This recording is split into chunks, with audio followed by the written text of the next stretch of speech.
Welcome back to filmy rouse. ಕರ್ನಾಟಕದ ಅದ್ಭುತವಾದ film ಆದ ಭೈರತಿ ರಣಗಲ್ ಇವತ್ತಿಗೆ ರಿಲೀಸ್ ಆಗಿ 5 ದಿವಸಗಳು ಕಳೆದವು. ಹೌದು ಫ್ರೆಂಡ್ಸ್, ಕರ್ನಾಟಕದಲ್ಲಿ ಮಾಸ್ ಫಿಲ್ಮ್ ಅಂತ ಬಂದರೆ ಶಿವಣ್ಣನವರ ಹೆಸರು ಯಾವತ್ತು ಟಾಪಲ್ಲಿ ಬರ್ತದೆ ಅಂತ ಹೇಳ್ಬೋದು.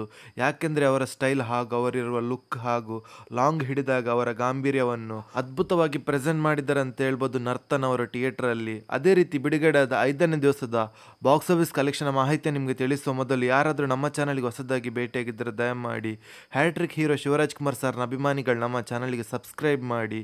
ಯಾಕೆಂದರೆ ನಾವು ಡೈಲಿ ಭೈರತಿ ರಣಗಲ್ ಫಿಲ್ಮ್ನ ಬಾಕ್ಸ್ ಆಫೀಸ್ ಕಲೆಕ್ಷನ್ ಮಾಹಿತಿ ನಿಮಗೆ ತಿಳಿಸ್ತಿರ್ತೀವಿ. ಅದೇ ರೀತಿ ಭೈರತಿ ರಣಗಲ್ ಫಿಲ್ಮ್ ಬಿಡುಗಡೆದ 5ನೇ ದಿವಸಕ್ಕೆ 2 ಶೋ ಪ್ಲಸ್ ಅಡ್ವಾನ್ಸ್ ಬುಕ್ಕಿನ ಪ್ರಕಾರ ಕರ್ನಾಟಕದಲ್ಲಿ 1,91,00,000 ಕಲೆಕ್ಷನ್ ಮಾಡ್ತಿದೆ. ಹಾಗೆ ಆಂಧ್ರ ಪ್ರದೇಶದಲ್ಲಿ 21,20,000 ಕಲೆಕ್ಷನ್ ಮಾಡ್ತಿದೆ. ಹಾಗೆ ಹಿಂದಿಯಲ್ಲಿ 33,80,000 ಕಲೆಕ್ಷನ್ ಮಾಡ್ತಿದೆ. ಹಾಗೆ ಓವರ್ಸೀಸಲ್ಲಿ 65,20,000 ಕಲೆಕ್ಷನ್ ಮಾಡ್ತಿದೆ. ಹಾಗೆ ಈ film world wide box office collection ಬಗ್ಗೆ ಮಾತಾಡೋದಾದರೆ ಬಿಡುಗಡೆದ 5ನೇ ದಿವಸಕ್ಕೆ 3,40,00,000 ಕಲೆಕ್ಷನ್ ಮಾಡ್ತಿದೆ.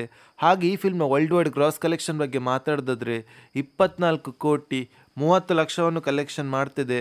ಹಾಗೆ ಈ ಫಿಲ್ಮ್ನ ವರ್ಲ್ಡ್ ವೈಡ್ ನೆಟ್ ಕಲೆಕ್ಷನ್ ಬಗ್ಗೆ ಮಾತಾಡೋದಾದರೆ 13,80,00,000 ಕಲೆಕ್ಷನ್ ಮಾಡುತ್ತಾ ಅದ್ಭುತವಾದ ಕಲೆಕ್ಷನನ್ನು ಮಾಡ್ತಿದೆ ಅಂತ ಹೇಳ್ಬೋದು ಭೈರತಿ ರಣಗಲ್ ಫಿಲ್ಮ್. ಹಾಗೆ ಯಾರಾದರೂ ನಮ್ಮ ಚಾನಲ್ಗೆ ಹೊಸದಾಗಿ ಭೇಟಿಯಾಗಿದ್ದರೆ ಕರ್ನಾಟಕದ ಹ್ಯಾಟ್ರಿಕ್ ಹೀರೋ ಶಿವರಾಜ್ ಕುಮಾರ್ ಸರ್ನ ಅಭಿಮಾನಿಗಳು ನಮ್ಮ ಚಾನಲ್ಗೆ ಸಬ್ಸ್ಕ್ರೈಬ್ ಮಾಡಿ.